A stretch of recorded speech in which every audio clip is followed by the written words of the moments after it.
Welcome to vidonko.com। আমি সঙ্গীতা, তোমাদের ম্যাথসের teacher. চলো দেখা যাক কি প্রবলেম আছে সলভ করার জন্য। একটি পাঁচতলা বাড়ির ছাদে কোনো বিন্দু থেকে দেখলে মনুমেন্টের চূড়ার উন্নতি কোণ ও গোড়ার অবনতি কোণ যথাক্রমে 60 ডিগ্রি ও 30 ডিগ্রি। বাড়িটির উচ্চতা 16 মিটার হলে মনুমেন্টের উচ্চতা এবং বাড়িটি মনুমেন্ট থেকে কত দূরে অবস্থিত হিসাব করে লিখি। তো তাহলে এই জন্য আমাদের একটা ডায়াগ্রাম করতে হবে। তো এটা ধরলাম মনুমেন্টটি, যেটার উচ্চতা ধরলাম AB। ওকে, এটা হচ্ছে মনুমেন্ট। আর এটা ধরলাম বাড়িটি, পাঁচতলা বাড়ি, যেটা ধরলাম সিডি। ওকে, এবারে বাড়িটির উচ্চতা দেওয়া আছে 16 মিটার। তো আমরা কি করলাম, সি বিন্দু থেকে আমরা ডিবির সমান্তরাল একটা সরলরেখা টানলাম, যেটা কিনা এবিকে ই বিন্দুতে ছেদ করলো। এবারে সি বিন্দু থেকে মানে বাড়ির ছাদ থেকে যদি মনুমেন্টের চূড়ার দিকে তাকাই, তখন চূড়ার উন্নতি কোণ হচ্ছে এই অ্যাঙ্গেলটা 60 ডিগ্রি। আর যদি এই একই বিন্দু থেকে গোড়ার দিকে তাকাই, তখন অবনতি কোণ হচ্ছে এই অ্যাঙ্গেলটা 30 ডিগ্রি। তো আমাদের নির্ণয় করতে হবে মনুমেন্টের উচ্চতা কত, আর এটাও নির্ণয় করতে হবে যে মনুমেন্ট থেকে বাড়ির দূরত্ব কত। তো তাহলে কি করব, প্রথমে আমরা দেখো এ সি ই এই সমকোণী ত্রিভুজটা নেব। ত্রিভুজ এ সি ই। তো এসিই তে tan 60 degree is equal two লম্ব বাই ভূমি মানে এই বাই সিই। ওকে, তো tan 60 ডিগ্রি হচ্ছে √3, তো √3 ইজ ইকুয়াল টু এই বাই সিই। therefore we can say that CE is equal to AE by √3। তো এটা আমি 1 নম্বর দিলাম, ঠিক আছে। আচ্ছা, এবারে দেখো এই যে আমরা সিইটা এমনভাবে টেনেছি যাতে সিই হচ্ছে ডিবির সাথে সমান্তরাল হয়, ঠিক আছে। আর এখানে সিবি হলো ছেদক।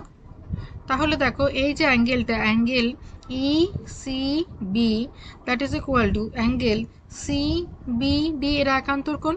তাহলে তারা দুজনেই হবে 30 ডিগ্রি, ঠিক আছে। তাহলে এই অ্যাঙ্গেলটা গেল 30 ডিগ্রি। এবারে আমরা কাজ করব এই সিবিডি সমকোণী ত্রিভুজ নিয়ে, ঠিক আছে। তো ত্রিভুজ সিবিডিতে একই রকম tan 30 degree is equal two লম্ব বাই ভূমি। লম্ব হচ্ছে সিডি আর ভূমি হচ্ছে ডিবি। ওকে, তো tan 30 ডিগ্রি হচ্ছে 1/√3। তো 1/√3 is equal two CD. CD কত? সিডি হচ্ছে 16 দেওয়া আছে, ঠিক আছে, বাই ডিবি। আচ্ছা, এবারে ডিবির জায়গায় আমরা লিখতে পারি সিই। দেখো কেন কি, এই যে সি ই বিডি এটা একটি আয়তক্ষেত্র। তো আয়তক্ষেত্র যদি হয় তার বিপরীত বাহুগুলো সমান হবে, অতএব সিই ইজ ইকুয়াল টু ডিবি হবে, ঠিক আছে। আচ্ছা, এবার দেখো 1 নম্বরে আমরা সিই পেয়েছি এই বাই √3 পেয়েছি। তো 1 নম্বর পেয়েছি এসি ইজ ইকুয়াল টু এই বাই √3, তাহলে সেটা আমরা এখানে বসাতে পারি। তাহলে 1/√3 বাদিকে থাকলো ইকুয়ালস টু 16 বাই এই বাই √3 হয়েছে। আচ্ছা, then 1/√3 is equal to √3 into 16 by এই।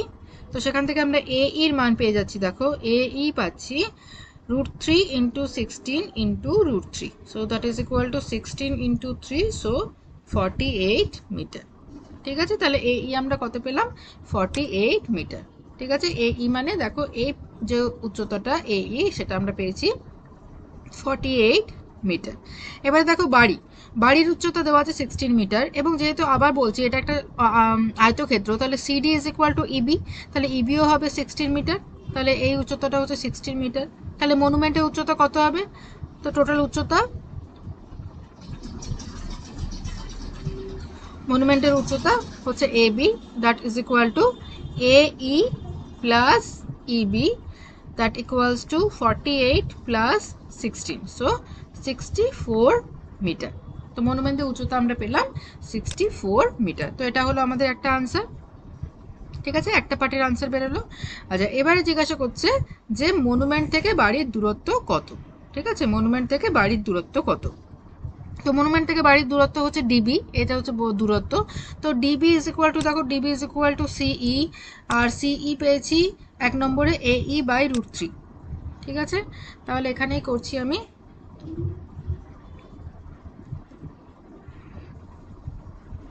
মনুমেন্ট থেকে বাড়ির দূরত্ব, সেটা হচ্ছে কত, DB, that is equal two সিই, দ্যাট ইজ ইকুয়াল টু এই বাই √3। এবারে এই আমরা পেয়েছি কত, দেখো এই পেয়েছি 48, এই পেয়েছি 48, তো that is equal to 48 by √3। তো যদি হরের করণ নিরসন করো তাহলে আসবে 48 ইন্টু √3 বাই √3 ইন্টু √3, ঠিক আছে। So that is equal two, তো কী হবে, উপরে থাকবে 48 √3, 48 √3 আর নিচে থাকবে 3, তো দ্যাট ইজ ইকুয়াল টু কেটে গেল 16 √3। তো 16 √3 হচ্ছে 16 √3 মিটার, এটা হচ্ছে মনুমেন্ট থেকে বাড়ির দূরত্ব।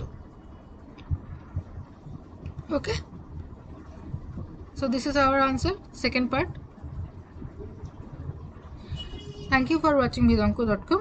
অঙ্কের আরও প্রবলেম এবং সলিউশনের জন্য আমাদের ওয়েবসাইট অবশ্যই ব্রাউজ করো।